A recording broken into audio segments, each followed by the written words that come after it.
러시아가 우크라이나 침공을 공공연히 외치면서 세계 정세가 바쁘게 돌아가고 있습니다. 이 사태를 중국만큼 예의주시하고 있는 나라도 없습니다. 대만을 통합할 절호의 타이밍이 제깍제깍 다가오고 있기 때문입니다.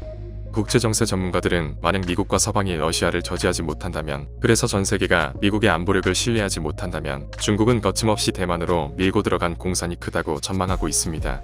27일 미국 정치매체 폴리티코는 러시아의 우크라이나 행보가 중국의 야망과 대만의 두려움을 증폭시키고 있다고 보도해 비상한 관심을 끌고 있는데요. 폴리티코는 푸틴 대통령의 우크라이나에 대한 공격적인 전술은 대만에 위협을 주고 있다고 전했습니다. 그렇다면 중국은 이 시국에 대만을 병합해서 무슨 실익이 있을까요? 단순히 하나의 중국 정책의 실현을 위해서일까요? 중국 국민의 대만 병합 열망이 남북한이 통일을 원하는 만큼이나 강렬할 걸까요? 여기서 아주 재미난 주장이 미국에서 나와 주목을 끌고 있습니다. 최근 아시아 파이낸셜과 타이완 뉴스 등의 보도에 따르면 제러드 맥키니 미주리대 교수와 피터 해리스 콜로라도대 교수는 중국이 대만을 침공할 경우 대만 반도체 제조 공장을 파괴하겠다고 위협해야 한다고 주장했습니다. 두 미국 학자의 이런 견해는 미국군 전쟁대학이 발행하는 저널에 실렸습니다.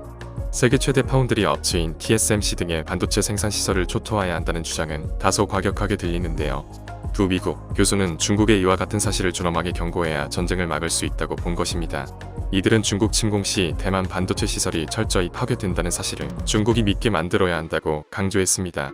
이들은 또 반도체 분야에서 일하는 고도로 숙련된 대만인들에게 피난처를 제공한다는 계획도 함께 발표함으로써 대만 반도체 산업이 적의 손에 넘어가는 것을 허용하지 않겠다는 의지를 더 확실하게 보여줄 수 있다고 덧붙였습니다.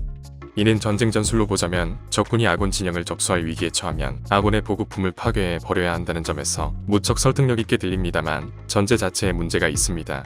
중국이 대만을 병합해야 할 실익을 먼저 얘기하고 그 다음에 TSMC를 파괴한다고 해야 옳지 않을까요? 중국이 당장 대만을 병합해야 할 이유는 단도직입적으로 TSMC가 필요하기 때문입니다. 미국이 세계의 공장 중국을 제어할 수 있는 방법은 반도체 공급을 끊는 일밖에는 아예 다른 방법이 없습니다.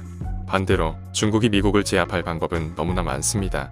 그동안 싼 값에 중국 물건을 갖다 쓴 미국의 원죄입니다. 미국 바이든 정부가 취임 초부터 반도체 공급망, 배터리 공급망 등등 원통 공급망을 강조하면 세계 유수의 국가의 산지에 있는 제조회사에게 미국 땅에 공장을 짓지 않으면 아예 수출을 못하게 만들겠다고 으름장을 놓은 것도 바로 이 같은 중국의 위협 때문입니다. 미국의 입장에서 지금 당장 조치를 취해서 중국을 제압할 수 있는 방법은 반도체밖에는 없습니다. 중국은 아직 대만의 TSMC나 삼성전자 수준을 따라오려면 10년이나 걸린다는 전문가들의 평가가 있다시피 중국은 전세계 반도체의 블랙홀로 불릴 지경입니다. 오죽하면 중국은 기껏 돈 벌어서 삼성전자, TSMC에 갖다 바친다는 말까지 있습니다. 게다가 미국은 중국이 반도체 굴기를 위해 필수적인 장비조차 반입을 막고 있습니다. 반도체 장비의 슈퍼올 AS는 팔고 싶어도 미국이 막아 중국의 장비를 팔 수 없습니다. 이렇게 미국이 반도체에 관한 한 퍼펙트한 마크를 하고 있으니 중국은 미국의 굴레를 벗어날 수 없습니다. 결국 중국의 결론은 대만의 TSMC 접수입니다. TSMC만 소나기에 넣는다면 중국의 문제점 해결은 물론 미국을 비롯한 서방 세계를 쥐고 흔들 수 있는, 터뜨리지 않고도 상대를 제압할 수 있는 핵무기를 갖고 있는 거나 마찬가지입니다. 그렇게 된다면 미국이 TSMC를 철저히 파괴할 이유가 분명해집니다.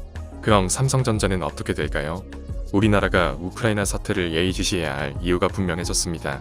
이상 업데이트부였습니다.